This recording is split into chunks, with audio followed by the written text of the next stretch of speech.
नमस्कार, मी पंजाब डक हवामान अभ्यासक मुक्काम पोस्ट गुगली धामणगाव तालुका शिरूर जिल्हा परभणी।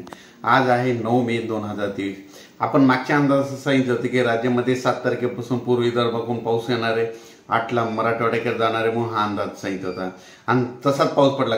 7 ला पडला पूर्व विदर्भात, 8 ला पश्चिम विदर्भात आणि आज 9 ला पडणार आहे मराठवाड्याकडे। तर आजपासून परत शेतकऱ्यासाठी अंदाज येत आहे। सर्व शेतकऱ्याला सांगू इच्छितो की राज्यात पावसाचा मुक्काम वाढला, म्हणजे राज्यात आता आज आहे 9 मे पासून ते 16 मे पर्यंत राज्यात भाग बदलत पाऊस पडणार आहे म्हणून हा अंदाज लक्षात यायचा। राज्यात एकंदरीत परिस्थिती बघितली तर आज मराठवाड्यात पूर्व विदर्भ पश्चिम विदर्भात पाऊस पडणार आहे, पण उद्या 10 मे पासून राज्यामध्ये सगळीकडे पावसाला सुरुवात होणार आहे। 10 मे, 11 मे, 12, 13, 14, 15 मे पर्यंत राज्यात चांगला पाऊस पडणार आहे। सांगायचं झालं तर राज्यामध्ये आपण एक भागातून सुरुवात करू, म्हणजे 9 मे ते 15 मेच्या दरम्यान जवळपास म्हणजे सांगायचं झालं तर पश्चिम महाराष्ट्रात खूप पाऊस पडणार आहे, तिकडे ऊसाचं पाणी वाटणार आहे म्हणून त्या शेतकऱ्यांना हळदीची आणि कांद्याची काळजी घ्यावी। त्याच्यानंतर कोकण पट्टीत देखील चांगला पाऊस पडणार आहे म्हणून त्या शेतकऱ्यांनी आंब्याची काळजी घ्यायची।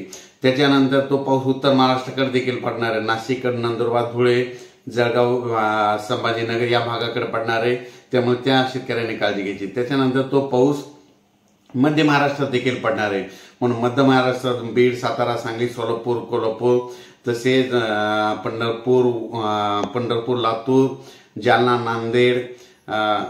नांदेड, परभणी, हिंगोली या भागातील सर्व शेतकऱ्यांनी काळजी घ्यावी, कारण की 10 ते 15 मेच्या दरम्यान पडणारा पाऊस हा चांगला पडणार आहे, म्हणजे एक पिकाचं पाणी वाचेल असा पाऊस पडणार आहे।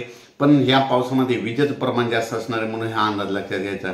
त्याच्यानंतर परत एक सांगू इच्छितो की राज्यामध्ये पूर्व विदर्भ, पश्चिम विदर्भ, तसेच मराठवाडा, मध्य महाराष्ट्र मग या भागात देखील सगळीकडे 10 ते 15 मेच्या दरम्यान पाऊस पडणार आहे म्हणून हा अंदाज लक्षात घ्यायचा। पण परत एक सांगू इच्छितो की हा पाऊस ऊसावाल्यासाठी फायदा राहणार आहे, वीटभट्टीवाल्यासाठी नुकसानदायक ठरणार आहे, हळदी कांद्यासाठी नुकसानदायक ठरणार आहे म्हणून हा अंदाज लक्षात घ्यायचा। हळद